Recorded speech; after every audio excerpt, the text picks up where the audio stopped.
الحمد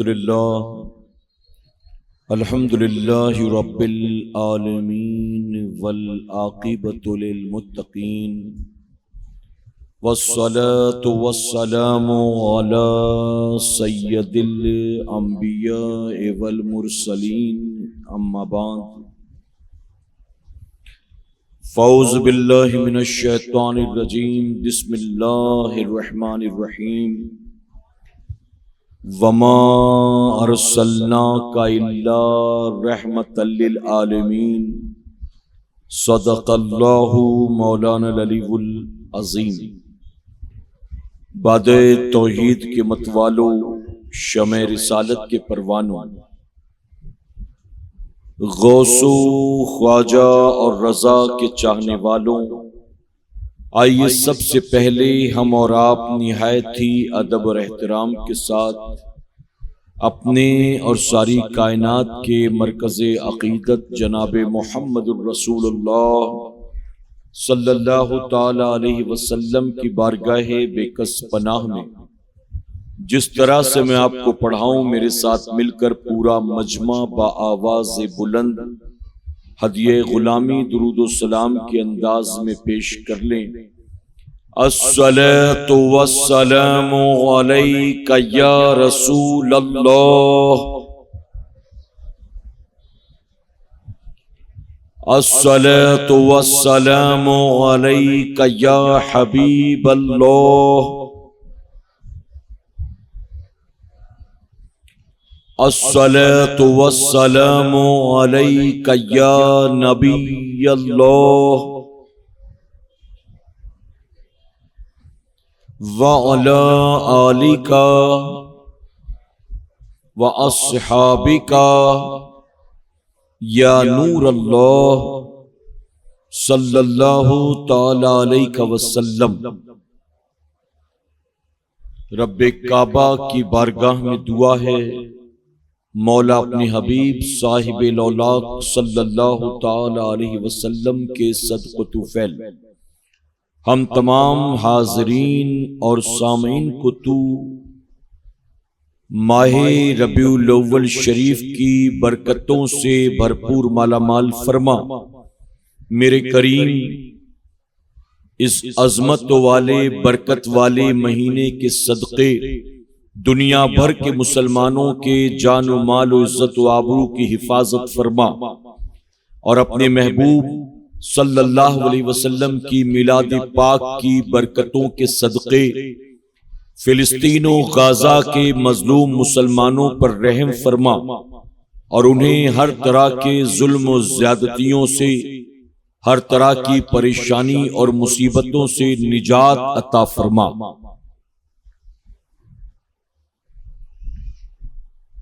میرے پیارے آقا علیہ الصلوۃ والتسلیم کے پیارے دیوانوں، آپ ماہ ربیع الاول شریف کی ہر شب علماء اکرام سے مختلف عنوانات پر خطاب سماعت کر رہے ہیں، اور آج کی ہماری یہ آخری محفل ہے، اور مجھے حکم دیا گیا ہے اسلام اور تجارت کے عنوان پر گفتگو کرنے کا۔ میرے پیارے آقا علیہ الصلوۃ والتسلیم کے پیارے دیوانوں، اس عنوان پر گفتگو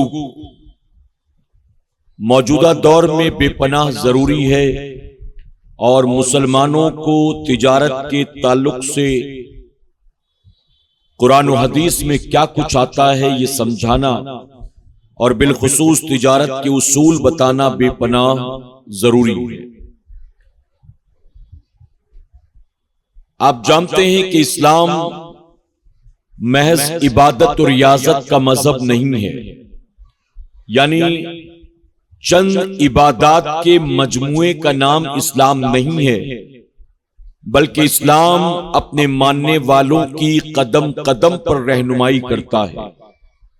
صرف یہ نہیں ہے کہ دوسرے مذاہب کی طرح ہمیں صرف عبادت کا طریقہ سکھایا گیا ہے، صرف نماز کی بات کی گئی، روزے کی بات کی گئی، زکوٰۃ کی بات کی گئی، فطرے کی بات کی گئی، حج کی بات کی گئی، تلاوت کی بات کی گئی، جہاد کی بات کی گئی، نہیں، بلکہ اسلام نے ان عبادات کے علاوہ قدم قدم پر ہماری اور آپ کی رہنمائی کی ہے، اور اکثر آپ علماء سے، مبلغین سے یہ بات سنتے رہتے ہیں کہ اسلام اتنا پاکیزہ اور اتنا خوبصورت مذہب ہے کہ اس نے اپنے ماننے والوں کو کھانا کھانے کا طریقہ بھی سکھایا ہے، راستے میں چلنے کا سلیقہ بھی سکھلایا ہے، رات کو بستر پر لیٹے تو کیسے لیٹیں، آپ جب گھر سے نکلیں تو کیسے نکلیں، آپ کاروبار کی طرف جائیں تو کیسے جائیں، آپ واش روم میں داخل ہوں تو کیسے داخل ہوں،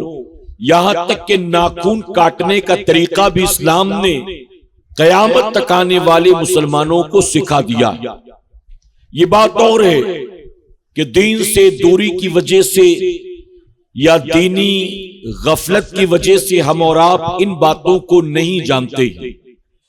میرے پیارے آقا علیہ الصلوۃ والتسلیم کے پیارے دیوانوں، اکثر میں ایک بات کہتا ہوں، آج پھر موقع کے اعتبار سے آپ کے سامنے دہراتا چلوں۔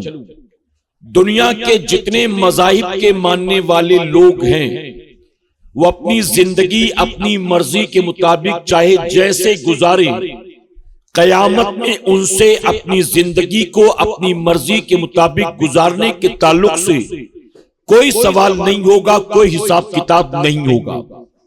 لیکن ایک مسلمان اگر راستے کے کنارے کھڑے رہ کر پیشاب کرتا ہے، اگر ایک مسلمان جھوٹی قسم کھاتا ہے، ایک مسلمان وعدہ خلافی کرتا ہے، ایک مسلمان زبان کی نگاہوں کی آوارہ گردی کرتا ہے، بلکہ ایک مسلمان اگر پانی کو بھی ضائع کرتا ہے، تو میرے آقا صلی اللہ علیہ وسلم نے فرمایا کہ قیامت میں اللہ آپ سے پانی کے قطرے کا حساب لینے والا۔ یعنی ایک مسلمان کو جب مسلمان بنایا گیا، ایک انسان کو جب صاحب ایمان بنایا گیا، تو اس کے مقام کو بہت بلند کر دیا گیا اور اس کی ذمہ داریوں کو، اس کی رسپانسبلٹی کو بڑھا دیا گیا۔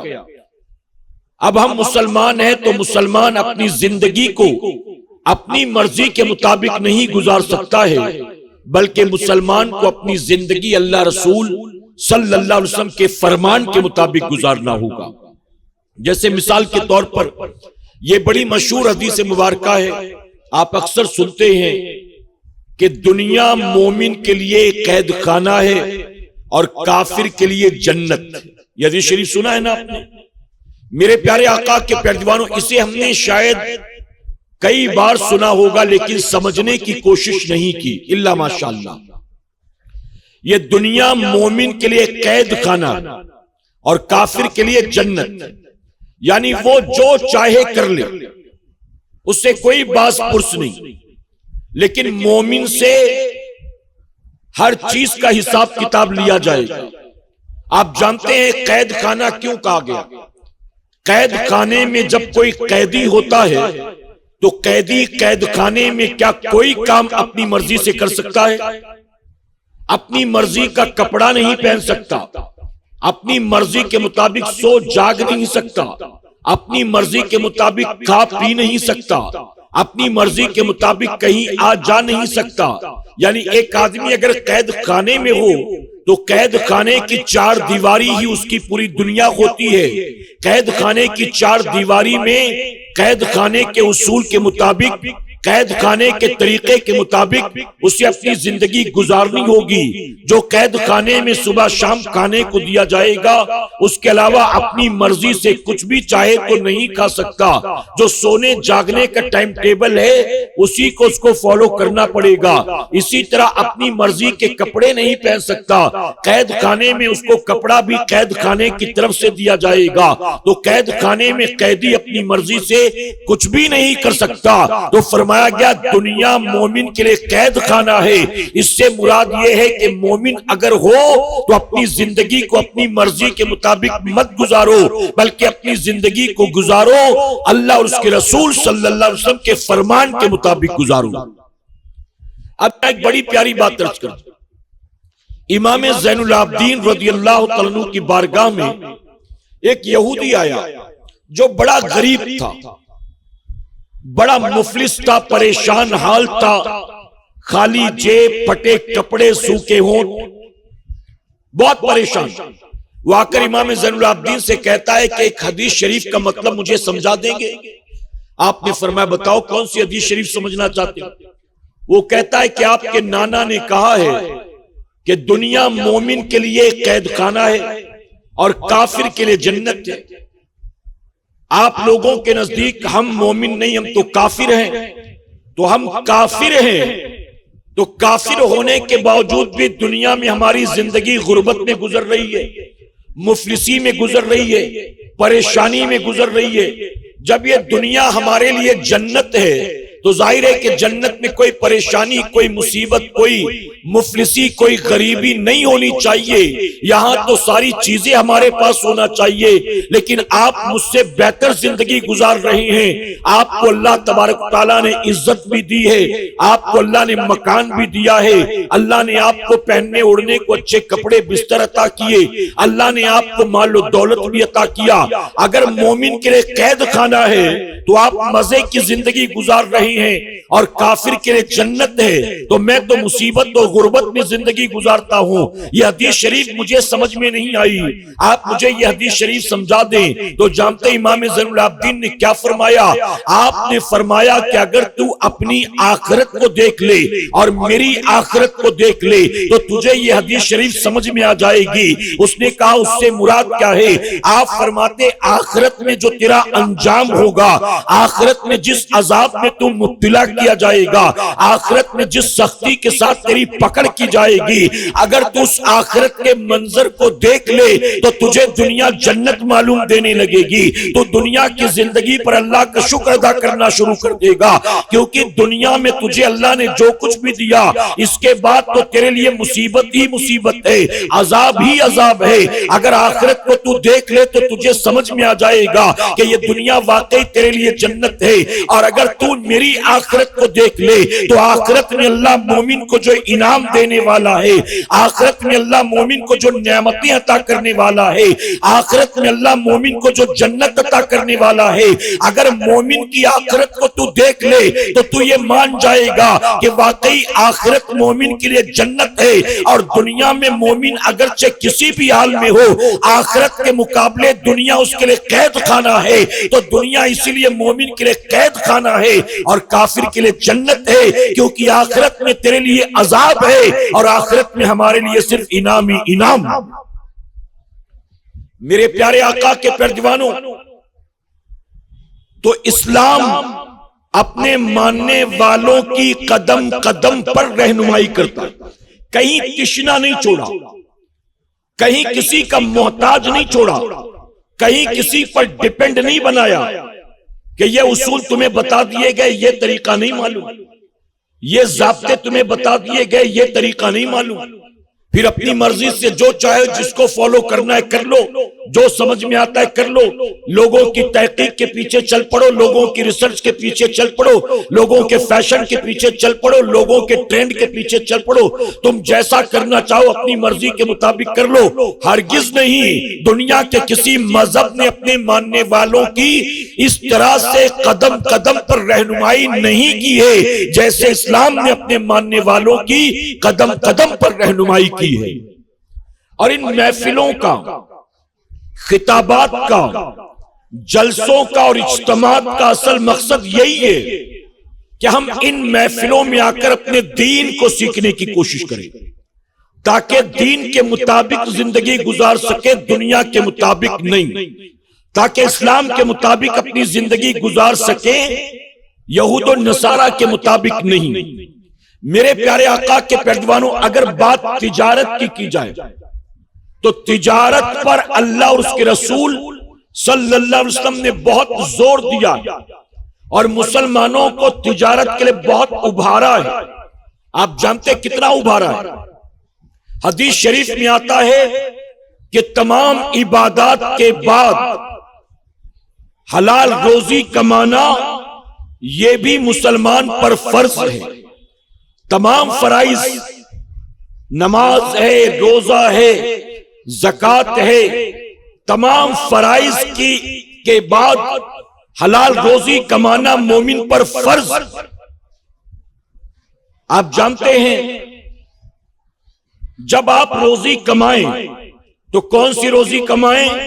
حلال روزی۔ کون سی؟ حلال روزی۔ آپ کو اپنے اوپر نہیں چھوڑا گیا، جیسے چاہو کماؤ، بس مال ہونا چاہیے۔ مال ہونا چاہیے لیکن حلال ہونا چاہیے، اس میں حرام کی ملاوٹ نہ ہو۔ میرے پیارے آقا کے پیارے دیوانوں، جب کوئی بندہ حلال روزی کمائے تو اس کے پیچھے کچھ چیزیں اچھی طرح سے یاد کر لیں۔ میں روزی کماتا ہوں، کیوں کماتا ہوں؟ سب سے پہلی وجہ یہ ہے کہ میں کسی کا محتاج نہ رہوں۔ میں روزی اس لیے کماتا ہوں تاکہ کسی سے سوال نہ کرنا پڑے، کسی کی محتاجی نہ ہو۔ سب سے پہلا یہ اصول۔ آگے بات سمجھیں آپ کی؟ آپ جانتے اسلام میں سوال کرنے سے سختی سے منع کیا گیا۔ اسلام میں توجہ سے سننا، یہ بیماری بھی بہت عام ہو چکی ہے۔ اسلام میں سوال کرنے سے نبی کریم صلی اللہ علیہ وسلم نے منع فرمایا۔ ہر بات پر سوال کرنا، یار تھوڑا یہ کر دینا، تھوڑا یہ دے دینا، تھوڑا وہ کر دینا، بالکل نہیں۔ میرے نبی نے جب سوال کرنے سے صحابہ کو تاکید کی اور روکا اور سوال کرنے سے منع کیا تو جانتے صحابہ نے کتنا عمل کیا اس پر؟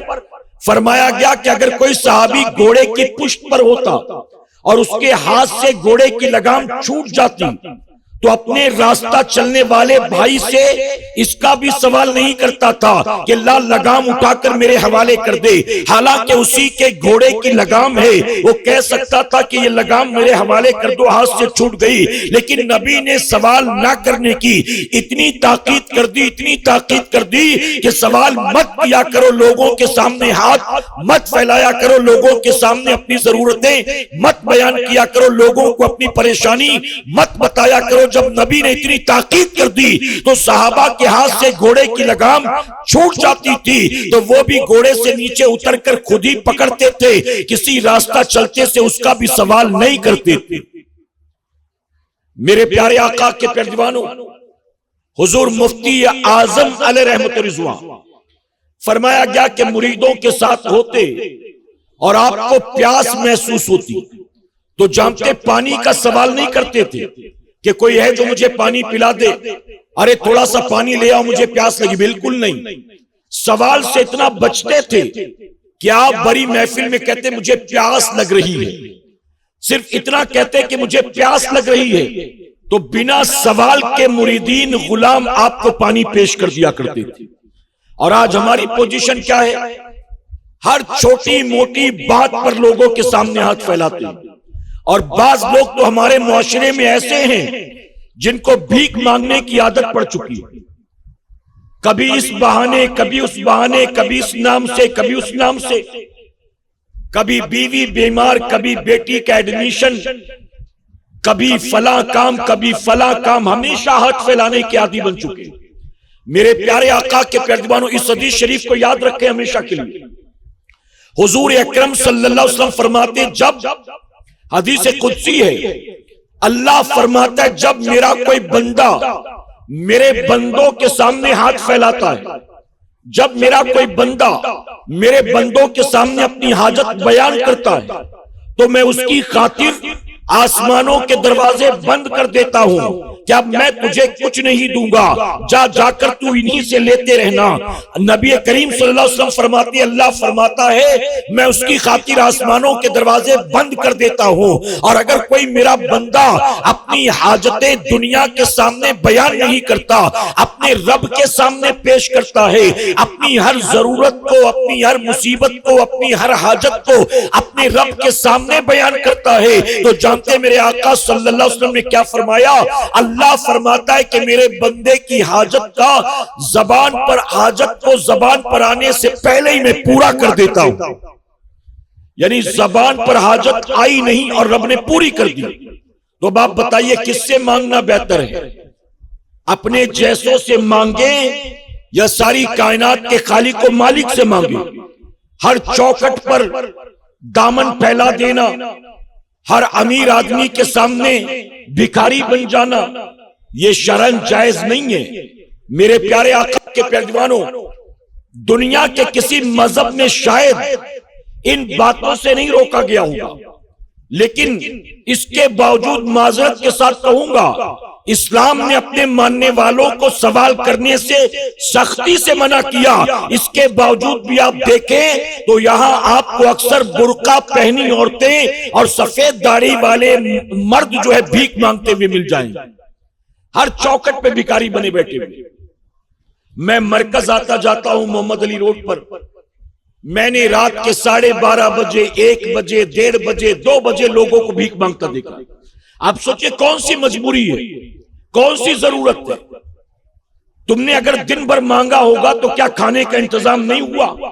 تم نے دن بھر مانگا ہوگا تو کیا تمہاری ضرورت پوری نہیں ہوئی؟ رات کے 1:30، 2، 3 بجے تک مانگ رہے بھیک۔ ہر راستہ چلنے والے کو یوں پکڑنا، ہاتھ لگانا، اشارہ کرنا، ہاتھ دراز کرنا۔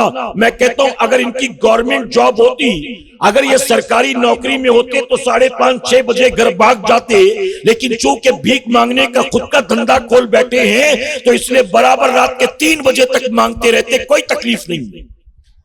اگر کہیں کسی کی دکان میں کام کر رہے ہوتے تو جلدی بھاگنے کے چکر میں ہوتے، چھٹیاں بھی خوب لیتے، اتوار کی چھٹی کے علاوہ ہفتے میں 1-2 چھٹی اور بہانے بازی کر کے لیتے، لیکن جب خود ہی بھیک مانگنا ہے، خود کا دھندا ہے، تو کائے کی چھٹی، کائے کی رات کے 2، کائے کی بھوک پیاس لگے پڑے ہوئے مانگنے میں۔ اسلام نے سختی سے منع کیا۔ میرے پیارے آقا علیہ الصلوۃ والتسلیم کے پیارے دیوانوں، تو سب سے پہلا اصول کیا ہے؟ آپ حلال روزی کمائیں تو اصول یہ کہ میں کسی کے سامنے سوال نہ کروں، اس لیے میں حلال روزی کماتا ہوں۔ دوسری چیز، آپ حلال روزی کمائیں تو نیت یہ ہو کہ میں اپنے آپ کو حرام سے بچاؤں گا، میں رزق حلال کماتا ہوں تاکہ میں اپنے آپ کو حرام سے بچا سکوں۔ تیسری چیز، میں حلال روزی کماتا ہوں تاکہ میں اپنے اہل و عیال کی کفالت کر سکوں، اپنے اہل و عیال کو کھلا پلا سکوں، ان کے حق ادا کر سکوں۔ اسی طرح چوتھا اصول، میں حلال روزی کماتا ہوں تاکہ اس روزی کے ذریعے میں اپنے غریب بھائیوں اور بہنوں کی مدد کروں، میں دین کے کاموں میں اپنے مال کو خرچ کروں، اپنی حلال کمائی کے مال کو میں آخرت کی پونجی جمع کرنے کے لیے خرچ کروں۔ یہ کچھ رزق حلال کے اصول ہیں۔ جب آپ حلال روزی کمائیں تو یہ اصول یاد رکھیں کہ انشاءاللہ تو تمام فرائض کے بعد رزق حلال کا کمانا کیا ہے؟ فرض ہے۔ روزہ، نماز، زکوٰۃ، حج، یہ ساری عبادتیں ڈائریکٹ ہیں، اور حلال روزی کمانا یہ انڈائریکٹ عبادت ہے، لیکن یہ بھی عبادت ہے۔ میرے پیارے آقا کے پیارے دیوانوں، ہم مسجد میں جا کر سجدہ کریں، قرآن کی تلاوت کریں، ہاتھ میں لے کر تسبیح پھیریں، یا اللہ کی راہ میں پیسے خرچ کریں، اسی پر اللہ عبادت کا ثواب نہیں دیتا، بلکہ فرمایا گیا مسلمان جب حلال روزی کماتا ہے تو حلال روزی کمانے پر بھی اللہ اس کو عبادت کا ثواب عطا فرماتا ہے۔ آپ اگر 8 گھنٹے، 10 گھنٹے، 12 گھنٹے، 14 گھنٹے حلال روزی کما رہے ہیں، چاہے وہ کسی طرح پتھر توڑتے ہیں، پارٹی والے کا کام کرتے، مزدوری کرتے ہیں، آپ کلی ہیں، آپ لیبر ہیں، آپ آفیسر ہیں، آپ بزنس مین ہیں، آپ کہیں خود جاب کرتے ہیں یا کہیں آپ کا خود کا کاروبار ہے، آپ جو بھی حلال روزی کماتے ہیں، جتنی دیر کماتے ہیں، اللہ آپ کو حلال روزی کمانے کے عوض بھی لمحہ لمحہ عبادت کا ثواب عطا فرماتا ہے۔ بلکہ میرے آقا صلی اللہ علیہ وسلم نے فرمایا کہ دیانت دار تاجر، ایماندار تاجر کل قیامت کے دن انبیاء کے ساتھ، شہداء کے ساتھ، صدیقین کے ساتھ اسے اٹھایا جائے گا۔ آپ سوچیں، شہید نہیں ہے، نبی نہیں ہے، حلال روزی کماتا ہے، لیکن گھپلے بازی نہیں کرتا، وعدہ خلافی نہیں کرتا، یہ نہیں کہ سیمپل کچھ اور بھیجا اور آرڈر آنے پر مال کچھ اور بھیج دیا، سیمپل دکھایا کچھ اور، آرڈر آیا تو کوالٹی گرا دی اور مال سستا بنا کر بھیج دیا۔ میرے پیارے آقا کے پیارے دیوانوں، یہ سارے کام نہیں کرتا، یہ گھوٹالے بازی نہیں کرتا، تو حلال روزی کماتا ہے۔ تو فرمایا کہ ہر لمحہ اللہ عبادت کا ثواب بھی دے گا، اور اس طرح سے ایمانداری اور دیانتداری کے ساتھ حلال روزی کمانے والے کو اللہ قیامت کے دن صدیقین اور شہداء اور انبیاء کے ساتھ اٹھائے گا۔ اب ایک بات یہاں اور سمجھ لیں آپ، میں بار بار حلال روزی کر رہا ہوں۔ اب آپ سمجھ رہے ہوں گے کہ حرام روزی کیا ہے؟ شراب کا دھندا کرتے تو حرام، جوئے کا کاروبار کرتے تو حرام، کہیں ڈسکو چلا رہے، بار چلا رہے تو حرام، سٹے کا دھندا کرتے تو حرام، کیرم کلب چلا رہے تو حرام۔ ہم یہ سمجھ رہے ہیں کہ ہم یہ سب کریں گے، شراب بیچ رہا ہے، ڈرگز بیچ رہا ہے تو حرام، کیرم کلب جوئے کے اڈے چلاتا ہے تو حرام۔ اسی طرح سے اور جو چیزیں شریعت میں حرام قرار دے دی گئی، ہم سمجھتے ہیں کہ ہم وہ کریں گے تو وہ کاروبار حرام ہے، اور اس کے علاوہ باقی جو کر رہے ہیں وہ سب کا سب حلال ہے۔ یقیناً یہ بات صحیح ہے، لیکن ایک بات اور اچھی طرح سے سمجھ لیں کہ صرف شراب بیچنا، ڈرگز بیچنا یہی حرام نہیں ہے۔ اگر کپڑے کا کاروبار بھی کرتا ہے، چمڑے کا کاروبار بھی کرتا ہے، چپل جوتے کی فیکٹری چلاتا ہے، اگر بیگ کا مینوفیکچرر ہے، اگر کوئی کرانہ شاپ کھول کر بیٹھا ہے، میڈیکل اسٹور کھول کر بیٹھا ہے، جنرل اسٹور کھول کر بیٹھا ہے، آپ اگر حلال کمائی بھی کر رہے ہیں لیکن شریعت کے اصول سے ہٹ کر رہے ہیں، تو اے مسلمانوں، حلال کاروبار کی تجارت بھی ممکن ہے آپ کی الٹی سیدھی حرکت کی وجہ سے حلال نہ رہے بلکہ اس کا شمار بھی حرام میں ہو جائے۔ جیسے مثال کے طور پر آپ نے کوئی چیز 200 روپے کی خریدی، ہول سیل میں آپ نے مال خریدا 200 روپے کا پر پیس۔ اب شریعت نے آپ کو اختیار دیا ہے، آپ اس کے مالک ہیں، آپ چاہے تو 200 میں بیچ دیں، 500 میں بیچ دیں، 1000 میں بیچ دیں، 2000 میں بیچ دیں۔ شریعت نے اجازت دی ہے، مال آپ کا، کتنے میں دینا ہے مرضی آپ کی، ٹھیک ہے، کوئی پابندی نہیں، کوئی پیرا نہیں۔ لیکن اب اگر آپ اسی 200 کے مال کو یہ کہہ کر بیچ رہے ہیں 500 میں کہ میں تو بس مدل میں دے رہا ہوں، میرا کوئی منافع نہیں ہے اس میں، تو ابھی آپ نے جھوٹ بولا کہ نہیں بولا؟ جو چیز بیچ رہے ہیں وہ چیز حلال ہی تھی، لیکن یہ جھوٹ بولنے کی وجہ سے اب وہ سودا حرام ہو گیا۔ اب اگر آپ نے 500 روپے کما لیے تو اب وہ آپ کی 500 روپے کی کمائی حلال میں نہیں حرام میں شمار کی جائے گی، کیونکہ آپ نے اپنے جھوٹ سے حلال کو حرام بنا دیا۔ اسی طرح بعض لوگ کہتے ہیں اللہ گواہ ہے، یعنی 200 کا سامان 500 میں بیچ رہا ہے اور کہتا ہے اللہ گواہ خالی 10 روپیہ کما رہا ہوں۔ یوں کہتے کہ نہیں کہتے ہمارے یہاں مارکیٹ میں؟ بعض لوگ کہتے ہیں میں کچھ کما نہیں رہا ہوں، ٹائم بہت ہو گیا، بس میں تو موڑی اپنی جمع کر رہا ہوں، میں تو آپ کو مدل میں دے رہا ہوں، میں 1 روپیہ بھی نہیں کما رہا ہوں۔ لوگ کہتے ہیں کپڑا خریدا اس نے 120 روپیہ میٹر، بیچ رہا ہے 250 روپیہ میٹر، آپ کہیں گے تھوڑا کم کر دو تو جواب دے گا میں آپ سے کچھ نہیں کما رہا ہوں، اللہ جانتا ہے۔ اب بتائیے وہ 120 ملا کر 250 میں بیچے پھر بھی جھوٹ، تو اب یہ کمائی جائز ہے؟ اب یہ کمائی حلال میں شمار ہے؟ میرے پیارے آقا کے پیروانوں، فرمایا گیا اسے ضرورت نہیں ہے بتانے کی کہ میں نے کتنے کا خریدا، یہ نہ کہے کہ میں نے 120 روپے میں خریدا ہے، میں آپ کو 180 میں دوں گا، میں آپ کو 200 میں دوں گا۔ اپنی خریدی کی قیمت نہ بتائے، کتنے میں بیچنا ہے بس اتنا بتا دے، کہہ دے کہ 150 میں دوں گا، 180 میں دوں گا، 250 میں دوں گا، 500 میں دوں گا۔ اب گراہک کو اگر سودا پٹتا ہے تو لے گا، نہیں پٹتا تو نہیں لے گا، کوئی مسئلہ نہیں ہے۔ اب اگر مان لیجئے 100 روپے کا سامان آپ نے 1000 روپے میں بیچ دیا تو بھی وہ کمائی آپ کے لیے جائز اور حلال ہوگی، لیکن اگر مان لیجئے 100 روپے کا سامان آپ نے 120 روپے میں بیچا اور یہ کہہ کر کہ 1 روپیہ بھی نہیں کما رہا ہوں، تو اب یہ 20 روپیہ کمانا بھی آپ کے لیے جائز نہیں بلکہ ناجائز ہو جائے۔ اس کا بھرپور خیال رکھیں۔ اور یہ چیزیں مارکیٹ میں بالکل عام، یہ چیزیں بالکل عام۔ ہاں البتہ یہ کہا گیا یہ باتیں اخلاقی طور پر غلط ہیں۔ اگر کوئی چیز مارکیٹ میں 100 روپے میں بکتی ہے اور آپ کے پاس وہی چیز موجود ہے تو بہتر یہ ہے کہ آپ بھی باقی دکانداروں کی طرح 100 روپے ہی میں اس کو بیچیں۔ یہ اخلاقی تقاضا ہے۔ مرضی آپ کی 200 میں بیچے، جس کو لینا ہوگا لے گا، جس کو نہیں لینا نہیں لے گا.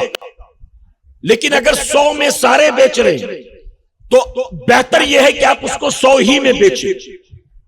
بلکہ اگر کوئی غریب آ جائے تو غریب کو کوشش کریں کہ اور 10-5 روپے کم کر کے دے دیں، اس نیت سے کہ مولا میں اس میں 2 پیسے کماتا نہیں، تیری رضا کے لیے غریب مومن بھائی کی مدد کر رہا ہوں، اور مدد کے لیے میں نے 10 روپے ڈسکاؤنٹ دے دیے اس کو، اور میں نے اس کو دے دیا. تو میں کہتا ہوں 100 روپے کا خریدا مال کسی غریب مسلمان کو 90 میں دے دیا، بس اس نیت سے کہ غریب ہے، ضرورت مند ہے، اس کو چاہیے بچے کو یہ شوز پہننا ہی ہے، بچے کے لیے یہ بیگ لینا ہی ہے، اسکول میں یہ ساکس پہننا ہی ہے، لیکن اس کی حیثیت نہیں ہے. چلو میں نے 2 پیسے کم کر دیے تاکہ اللہ مجھ کو ثواب عطا کرے. تو اگر غریب مومن بھائی کی مدد کی نیت سے آپ 2 پیسے کم کر کے بیچ دیتے ہیں، آپ دیکھنا میرا کریم آپ کے کاروبار میں خسارہ پیدا نہیں کرے گا، اللہ آپ کو اور برکت عطا فرمائے گا. کبھی کبھی یہ بھی ہوتا ہے، ایک مارکیٹ میں 4 دکانیں ہیں، چاروں کے پاس سیم مال. ایک آدمی 3 دکانوں میں بھٹک کے آیا، دکانداروں نے اسے 180 روپے بتائے. آپ کی دکان میں پہنچا، اسی چیز کو نکالا اور آپ نے کہا 220 روپیہ ہے. وہ کہے گا کیا بات کر رہے ہو یار، ابھی دیکھ کر آ رہا ہوں مارکیٹ میں ہر جگہ 180 ہے، تم 220. تو فوراً ہم کیا کہتے ٹھیک ہے، اگر تم کو وہاں سستا مل رہا ہے تو جاؤ وہاں لے لو. اگر میں 220 کا بیچتا ہوں اور وہ 180 کا، تو شاید آپ کو فرق معلوم نہیں ہے، دونوں کی کوالٹی میں زمین آسمان کا فرق. جبکہ ہمیں پتا ہے کہ جہاں سے مال وہاں آیا ہے وہیں سے ہمارے یہاں بھی آیا، کوئی ڈیفرنس نہیں ہے. کوالٹی میں، کلر میں، مینوفیکچرر میں، برانڈ میں کوئی فرق نہیں. لیکن ہم صرف سامنے والے کو بیوقوف بنانے کے لیے ڈراتے ہیں اور ڈرا کر کہتے ہیں کہ ٹھیک ہے جاؤ لے لو اگر تم کو سستا مل رہا ہے. اگر میں 40 روپیہ بڑھا کر دے رہا ہوں تو اس کی کوالٹی میری کوالٹی میں زمین آسمان کا فرق ہے، جا کر دیکھ لو، آپ کو خود ہی فرق سمجھ میں آ جائے گا. اب اس طرح کے جملے جب ہم کہتے ہیں تو سامنے والا گھبرا جاتا ہے کہ اتنی باتیں کر رہا ہے تو شاید یہ صحیح بول رہا ہوگا، اور وہ سستا دے رہے ہیں یہ مہنگا دے رہا ہے تو شاید اس کا مال الگ ہوگا، اور ہم اس طرح سے باقی لوگوں کے مقابلے 40 روپیہ زیادہ کما لیتے ہیں اسی مال پر. تو اب اس طرح سے سودا کرنا یہ صحیح نہیں ہے کہ مال تو سیم ہی تھا سب کی دکان میں، لیکن آپ نے اپنا مال بیچنے کے لیے دوسروں کے مال کی برائی کر دی خامخواہ میں. یہ سودا جائز نہیں. میرے پیارے آقا کے پیروانوں آپ جانتے ہیں، ہماری تاریخ اٹھا کر دیکھیں، سیدنا عمر فاروق اعظم رضی اللہ عنہ کے دور خلافت میں صحابہ اکرام کے تجارتی قافلے ہندوستان کی سرزمین پر پہنچ گئے تھے. صحابہ کے تجارتی قافلے کیرل کے ساحل پر آ کر لگے. صحابہ عرب سے کپڑا لے کر آتے تھے اور یہاں سے گرم مسالے لے کر جاتے تھے. کوئی ڈالر کا، ریال کا، روپیز کا سسٹم نہیں تھا، بارٹر سسٹم تھا. جن کے پاس جو چیز ہوتی وہ دیتے اور سامنے والے کے پاس جو چیز ہوتی لوگ لیتے. لوگ اپنے کھیت کا مال دیتے تھے لوگوں کو اور اس کے عوض بکری لے لیتے تھے. کبھی کوئی چیز دیتے اور دودھ لے لیتے تھے. یہ بارٹر سسٹم کہلاتا تھا. تو عرب سے تاجر آتے تھے کپڑا لے کر اور ہندوستان سے جاتے تھے گرم مسالے لے کر. جانتے جب صحابہ لے کر آتے تھے مال تجارت تو چونکہ کئی مہینوں کا سمندر میں سفر کر کے آتے تھے، سمندر میں طوفان سے بھی سامنا ہوتا، کبھی کبھی پانی کشتی میں بھی داخل ہو جاتا، کبھی ان کا مال بھی خراب ہو جاتا، بھیگ جاتا. تو صحابہ اکرام جب یہاں تجارتی قافلے لے کر آئے اور یہاں کے تاجروں نے جو کہ غیر مسلم تھے انہوں نے کپڑے دیکھے، پسند کیے اور پسند کرنے کے بعد سودا کیا، تو صحابہ نے کیا کیا جانتے ہو؟ صحابہ اکرام نے کہا رکو ابھی مال دیں گے نہیں، ٹھہرو. یہ کہہ کر وہ کپڑے کا پورا تاکہ کھولتے تھے اور کھولنے کے بعد دکھاتے تھے یہ دیکھو راستے میں کشتی میں پانی بھر گیا تھا، یہ کپڑا یہاں گندا ہو گیا ہے، اس کپڑے کا رنگ پھیکا تھا، رنگ جو ہے پھیل گیا ہے، یہ کپڑا اندر سے تھوڑا خراب ہو گیا ہے. تو ہندوستان کے تاجروں نے جب یہ دیکھا تو پریشان. ہندوستان کے تاجر نے صحابہ سے کہا ارے ہم تو گراہکوں سے مال کا عیب چھپا کر مال بیچتے ہیں اور تم کون لوگ ہو کہ جو مال کا عیب ظاہر نہیں ہوتا پھر بھی دکھا دکھا کر بیچتے ہو. اگر تم یوں ہی ہمارے حوالے کر دیتے اور مال لے لیتے اور کشتی میں سوار ہو کر چلے جاتے, تم اپنے رستے ہم اپنے رستے, اس کے بعد ہم گھر جا کر مال کو کھولتے دیکھتے عیب اس میں نکلتا تو ہم تم کو کہاں جا کر ڈھونڈتے, ہم تم کو کہاں جا کر پکڑتے. تو تم مال میں عیب کو چھپا کر یہ مال ہمارے ہاتھوں بیچ سکتے تھے, لیکن تم عیب کو چھپا کر نہیں بیچتے. ہم تو عیب کو چھپا کر بیچتے ہیں, تم عیب کو دکھا کر بیچتے ہو. آخر اس کی وجہ کیا ہے؟ تو جانتے ہو صحابہ نے کیا جواب دیا تھا؟ صحابہ نے جواب دیا ہم اس نبی کے ماننے والے ہیں جس نبی نے عیب کو چھپا کر بیچنے سے منع کیا ہے, عیب کو دکھا کر بیچنے کا حکم دیا ہے. اب جب ہندوستان کے تاجروں نے یہ سنا تو بڑا تعجب ہوا, کہتے اچھا تمہارے نبی نے تمہیں یہ تعلیم دی ہے, تمہارے نبی نے اور کیا تعلیم دی ہے؟ تو صحابہ نے میرے نبی کی تعلیم ان کے سامنے پیش کی اور نتیجہ کیا ہوا؟ صرف تجارتی قافلے کے آنے جانے کی وجہ سے, ان کے اخلاق کی وجہ سے, ان کے معاملات کی وجہ سے, ان کے خرید و فروخت کی وجہ سے, ان کے وے آف لائف کی وجہ سے, ان کے بزنس کے طور طریقے کی وجہ سے یہاں کے بہت سارے لوگ ان صحابہ سے متاثر ہو کر کلمہ پڑھ کر مسلمان ہو گئے. اور آپ نے سنا ہوگا کہ ہندوستان میں سب سے پہلی مسجد کیرل میں تعمیر کی گئی, چونکہ عرب کے تاجر کیرل کے ساحل پر پہنچے تھے. میرے پیارے آقا علیہ الصلوۃ والتسلیم کے پیروانوں, یہ طریقہ تھا. آج بتائیے ہم اس طریقے کو اپناتے ہیں؟ آج ہمارے یہاں مارکیٹ میں کتنی گھپلے بازی ہے, آج ہمارے یہاں مارکیٹ میں کتنے مسائل ہیں. اللہ نے حلال روزی کا ذریعہ دیا. آپ لیدر کا کام کرتے ہیں, آپ کپڑے کا کام کرتے ہیں, آپ بیگ کے مینوفیکچرر ہیں, آپ کوئی بھی بزنس کر رہے ہیں, جوتے چپل بناتے ہیں, آپ کی فیکٹری ہے, دکان ہے, کارخانہ ہے. اگر اللہ نے حلال روزی کا ذریعہ دیا ہے, اپنے رب کا صبح شام شکر ادا کرو کہ میرے کریم تو نے کسی کی محتاجی نہیں رکھی, تو نے مجھے خود کا کاروبار عطا کر دیا. اب اللہ نے حلال روزی کا ذریعہ دیا ہے, اپنے رب کا شکر ادا کرو. 4 پیسے زیادہ کمانے کے چکر میں حلال کمائی کو حرام مت بناؤ, ورنہ یاد رکھنا حرام کمائی سے نہ دنیا میں کبھی کامیاب ہو سکتے ہو اور نہ آخرت میں کبھی سرخرو ہو سکتے ہو. اللہ کے نبی شعیب علیہ السلام کی قوم اپنے دور کی بہت بڑی تاجر تھی. جیسے آج میں آپ سے پوچھوں ہندوستان میں کون سی قوم ہے جو بزنس میں سب سے آگے, تو آپ کہیں گے گجراتی مارواڑی. بتائیے ہے کہ نہیں؟ اس کمیونٹی کے اندر یہ چیز زیادہ پائی جاتی ہے. لوگ جابز میں بہت کم نظر آئیں گے, بلکہ ملٹری میں بھی نہیں, سرکاری دفتروں میں بھی آپ کو گجرات والے کم نظر آئیں گے. اکا دکا تھوڑے بہت ہو سکتا ہے گجرات میں مل جائیں, باقی جگہوں پر نہیں. یہ زیادہ تر بزنس والے ہوتے ہیں, ان کی مینٹیلٹی بزنس کی ہوتی ہے. اور صرف غیر مسلموں کی بات نہیں کرتا, گجرات کے رہنے والے جو مسلمان ہیں ان کے ذہن میں بھی ان کی مینٹیلٹی بھی کاروبار ہی کی ہوتی ہے. نوکری میں انٹرسٹ نہیں لیتے, بزنس کرنا زیادہ پسند کرتے. چھوٹا موٹا ہی صحیح خود کا کاروبار, اور کاروبار خود کا ہونا نوکری سے کئی گنا زیادہ بہتر ہے. حدیث شریف میں آتا ہے جس کا مفہوم ہے کہ اللہ تبارک و تعالیٰ نے نوکری کے مقابلے کاروبار میں 10 گنا زیادہ برکت رکھی ہے. اللہ نے نوکری کے مقابلے کاروبار میں 10 گنا زیادہ برکت رکھی ہے, اور فرمایا کہ وہ کاروبار اگرچہ راستے میں کھڑے ہو کر فروٹ بیچنا ہو, راستے میں کھڑے ہو کر سبزی ترکاری بیچنا ہو, راستے میں کھڑے ہو کر چنا سینگ بیچنا ہو, راستے میں کھڑے ہو کر شربت بیچنا ہو, راستے میں کھڑے ہو کر سموسے بیچنا ہو, جو بھی ہو, حلال روزی کماتے ہیں تو کہا کہ اللہ نے کاروبار میں نوکری کے مقابلے زیادہ برکت عطا کی. اب بات آئی اسی ضمن میں ایک بات اور عرض کر دوں.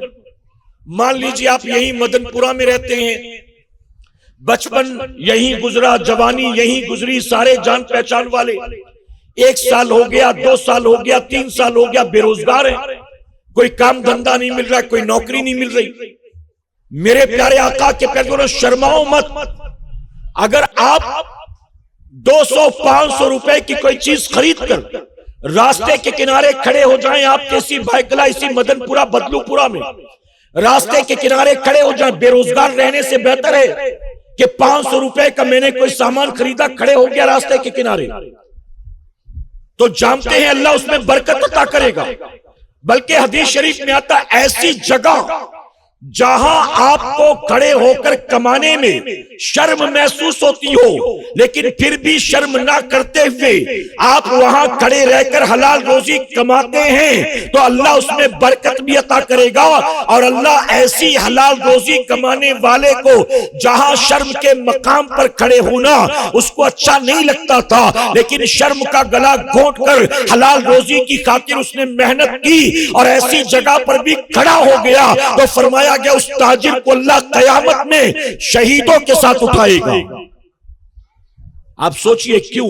کیونکہ اس نے نفس کو قربان کیا، ہاتھ پھیلانا اچھا نہیں سمجھا، چوری کرنا اچھا نہیں سمجھا، اپنی حاجتیں لوگوں کے سامنے بیان کرنا اچھا نہیں سمجھا۔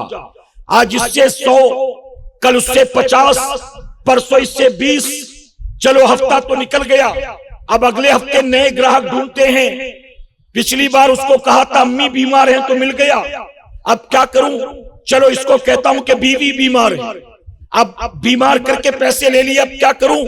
چلو اسکول کی فیس کے نام پر پیسہ لے لیتا ہوں، چلو قرض کے نام پر لے لیتا ہوں، کرائے کے نام پر لے لیتا ہوں، بجلی کے بل کے نام پر لے لیتا ہوں۔ اس طرح سے جن کو عادت پڑ جاتی ہے، اے سرکار مدینہ کے پیروانوں، جو لوگوں کے سامنے ہر چھوٹی موٹی حاجتوں کے موقع پر ہاتھ پھیلانے کا عادی ہو جاتا ہے، اللہ اس کی روزی میں کبھی برکت نہیں دیتا، اس کی خاطر آسمان کے دروازے بند ہو جاتے ہیں، وہ پھر پوری زندگی لوگوں سے بھیک مانگنے میں گزار دیتا ہے۔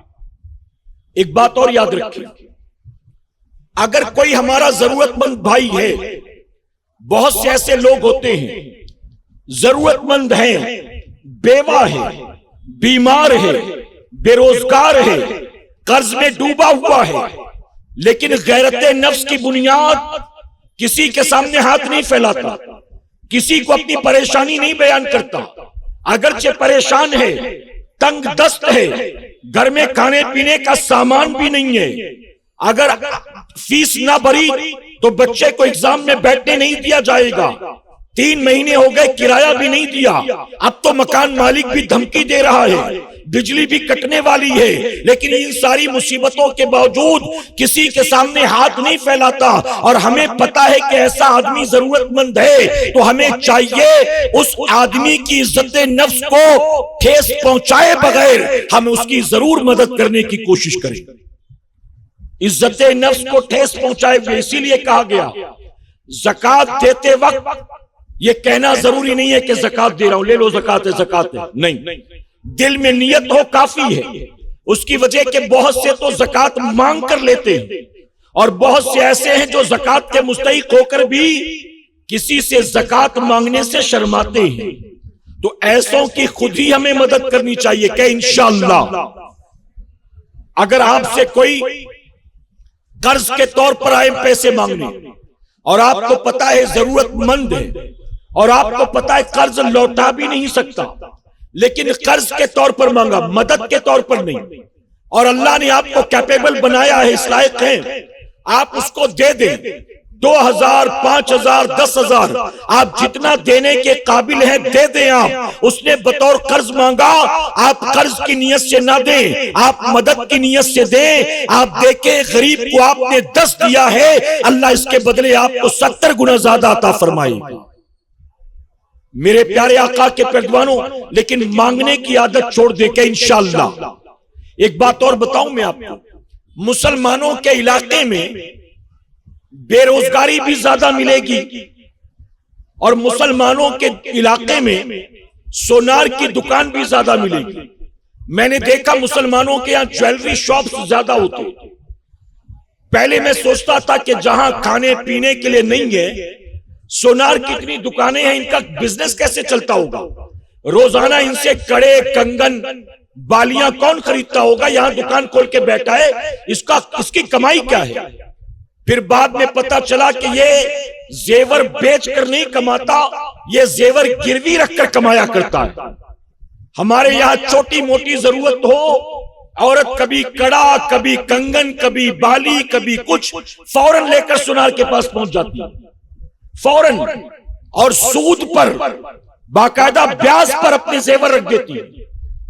8-10 ہزار کا زیور رکھا، 2-4-5 ہزار قرض لے لیا۔ اب اس عورت کو خود سوچنا چاہیے، اب یہ پیسے جو میں نے لے لیے لوٹاؤں گی کہاں سے؟ وہ یہ سمجھتے ہیں کہ کوئی بات نہیں، میں نے 5,000 لیا ہے، ہر مہینے 700 دینا ہے، چلو 700 دیتے رہتے ہیں سود کے، جب 5,000 آئے گا تو دے دیں گے 2-4 مہینے میں، زیور بھی بیچنا نہیں پڑا اور ہمارا زیور بھی محفوظ رہا اور وقت پر پیسہ بھی مل گیا۔ یہ سوچ سراسر غلط ہے، یہ سوچ سراسر حرام و ناجائز ہے۔ اگر کسی عورت یا کسی مرد کو ایسی حاجت پیش آ جائے کہ سوائے زیور کو گروی رکھنے کے اور کوئی راستہ سجائی نہ دیتا ہو تو سود پر زیور کو گروی رکھنے سے بہتر ہے۔ گھر میں کھانے کو نہیں ہے، بچوں کی فیس کو نہیں ہے، بجلی کے بل کو نہیں ہے، مکان کے کرائے کو نہیں ہے، تو سونے کے کنگن رکھ کر کیا کرنا ہے؟ بہتر یہ ہے کہ سود پر نہ رکھ، کنگن کو بیچ دے اور اپنی تمام ضرورتوں کو اس پیسے سے کرنے کی کوشش کر۔ لیکن وہ نہیں کریں گے، مال دبا کے رکھیں گے اور 10,000 کے کنگن کے بدلے 15,000 بھریں گے، وہ چلے گا، لیکن اس کو بیچیں گے نہیں اپنی ضرورت پر اور ہر چھوٹی موٹی ضرورت پر۔ میں جب گزرتا ہوں کسی مسلم محلے سے تو سونار کی دکان پر 2-4 برقعے والی بیٹھی ہوتی، میں سوچتا ہوں کبھی کبھی آدمی شکایت کرتا ہے کہ دھندا پانی نہیں، حضرت دعا کریے، برکت نہیں ہو رہی، حضرت دعا کریے، بڑی پریشانی، حضرت دعا کریے۔ ایک طرف تو یہ گھوم گھوم کر دعا کروا رہا ہے اور اس کی بیوی ہمیشہ برقع پہن کے سونار کے یہاں بیٹھی رہتی ہے۔ ایک طرف تو پیسہ ہی نہیں ہے اور بیوی سونار کے یہاں آ رہی جا رہی ہے، تو پتا چلا ہر 2-4 دن میں کبھی بالی رکھ دی، کبھی کڑا رکھ دیا، کبھی چوڑی رکھ دی، ہر ضرورت کی چیز وقت پر رکھتے رہی۔ میرے پیارے آقا علیہ الصلوۃ والتسلیم کے پیارے دیوانوں، معذرت کے ساتھ کہوں گا، ہمیں پتا چلا ہمارے ایک ساتھی کے بارے میں بہت پریشان ہے، تو ہم نے اپنے طور پر ان کی مدد کی کوشش کی۔ ہم نے 10,000 دے دیے، ہم نے 15,000 دے دیے، ہم نے 25,000 دے دیے، ہم نے 30,000 دے دیے، یعنی ان کی ضرورت کے اعتبار سے ہم دیتے رہے۔ وہ پریشان ہیں، بے روزگار ہیں، بچے اسکول میں پڑھنے والے ہیں، آخر وہ کیسے گزارا کریں گے؟ ہم مدد کرتے رہے۔ آخر میں بیوی نے اٹھ کر کیا کہا؟ کہتی حضرت آپ یہ مدد تو کر دے رہی ہیں، لیکن میں نے اپنا زیور بھی رکھ دیا ہے گروی، 1.5 لاکھ روپے اس کے عوض لیے تھے، وہ پیسے بھی لوٹانے ہیں، اس کی بھی مدد کر دیجیے۔ آپ سوچئے، یعنی خود تو 1.5 لاکھ کا زیور دبا کر رکھیں گے اور لوگوں سے بھیک مانگیں گے، اور پھر اگر کوئی مدد کر دے تو کہتے ہیں یہ 10-5 دو دے رہے، اس میں کام نہیں چلے گا، 1.5 لاکھ دے دے تاکہ زیور چھڑوا لوں۔ آپ سوچئے، یہ مسلمانوں کی مینٹلٹی۔ میرے پیارے آقا کے پیارے دیوانوں، یاد رکھنا، میری زندگی کا تجربہ، جب تک آپ قرض پر قرض لیتے رہیں گے، اپنوں سے لے، سود پر لے، بینک سے لون لے، آپ جب تک قرض لیتے رہیں گے کبھی آپ کی روزی میں برکت نہیں ہوگی۔ آپ ای ایم آئی کے لیے کماؤ گے، آپ انٹرسٹ کے لیے کماؤ گے، آپ پیسے قرض کے لوٹانے کے لیے کماؤ گے، زندگی اسی میں گزرے گی، آپ کی روزی میں کبھی برکت نہیں ہوگی۔ تو لوگوں کے سامنے ہاتھ پھیلانے سے بچے، سود پر پیسے لینے سے بچے، ہر چھوٹی موٹی ضرورت کے لیے قرض لینے سے بچے۔ ہاں ہمیں پتا ہے کوئی ضرورت مند ہے، غریب، بیوہ، بیمار، پریشان، بے روزگار، تو ہم انتظار نہ کریں، خود بڑھ کر اپنے بھائی کی بہن کی مدد کریں کہ انشاءاللہ۔ شعیب علیہ السلام، میں عرض کر رہا تھا، ان کی قوم بہت بڑی تاجر تھی اپنے دور کی، صرف کاروبار، بزنس بہت بڑے بڑے تھے ان کے، لیکن وہ کیا کرتے تھے جو ہم کرتے ہیں؟ دھندے پہ بیٹھتے جھوٹ بولتے، دھندے پہ بیٹھتے کم ناپتے، دھندے پہ بیٹھتے کم تولتے، یہی کرتے تھے۔